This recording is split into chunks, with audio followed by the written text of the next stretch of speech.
윤석열 대통령이 오늘 새벽 유엔 총회에서 첫 기조연설을 했습니다. 이제 방미 일정이 사실상 하루 남았습니다. 그런데 아직도 한일 정상회담이 열릴지 말지가 불투명합니다. 현지를 연결해 보겠습니다.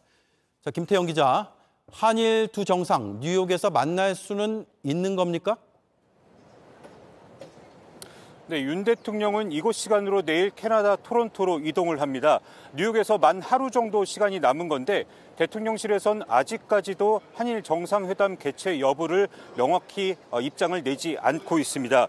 앞서 순방을 떠나기 전 브리핑에서 한일 정상 간 만남이 흔쾌히 합의됐다고 밝혔고 지금도 이런 입장이 철회되거나 번복된 건 아니라는 게 대통령실의 설명입니다. 하지만 회담 개최 여부에 대해서 직접적인 언급을 피하고 있어 기류에 변화가 생긴 것 아니냐는 관측이 일각에서 나오고 있습니다. 네, 순방 전에 했던 설명과는 확실히 달라졌군요. 이유가 뭡니까?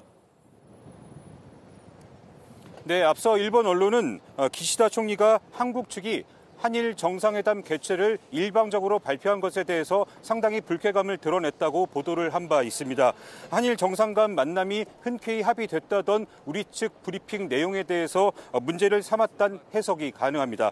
여기에 지지율이 떨어진 기시다 총리가 자국 내 보수층을 의식해서 정상회담에 대해 신중한 입장을 보이는 것 아니냐는 분석도 나오고 있습니다.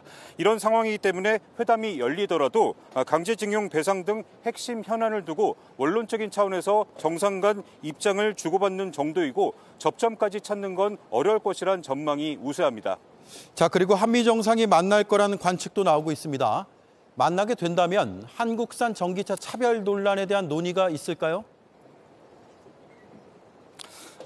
바이든 대통령이 11월 중간 선거를 앞둔 상황에서 입장 변화를 기대하기엔 어렵다는 게 대체적인 견해입니다. 논의가 있더라도 가시적인 성과를 얻을 수 있을지는 현재로선 미지수입니다.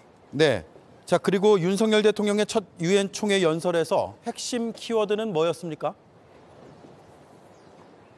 네, 윤 대통령은 11분간 연설에서 자유를 모두 21차례 언급했고 국제사회의 연대를 강조했습니다. 직접 들어보겠습니다. 자유와 평화에 대한 위협은 유엔과 국제사회가 그동안 축적해온 보편적 국제규범 체계를 강력히 지지하고 연대함으로써 극복해 나아가야 합니다. 네, 대통령실 고위 관계자는 이번 연설과 관련해서 팬데믹과 식량 안보 등 복합적 도전에 대한 변혁적 해법에 대한 모색이 유엔 총회의 주제이고 윤 대통령이 이에 대한 답변으로 자유와 연대를 제시한 것이라고 설명을 덧붙였습니다. 윤 대통령은 다만 한국 대통령으로선 이례적으로 한반도 평화나 북한 비핵화 등에 대해선 직접적으로 언급하진 않았습니다. 네, 미국 뉴욕에서 김태영 기자가 전해드렸습니다.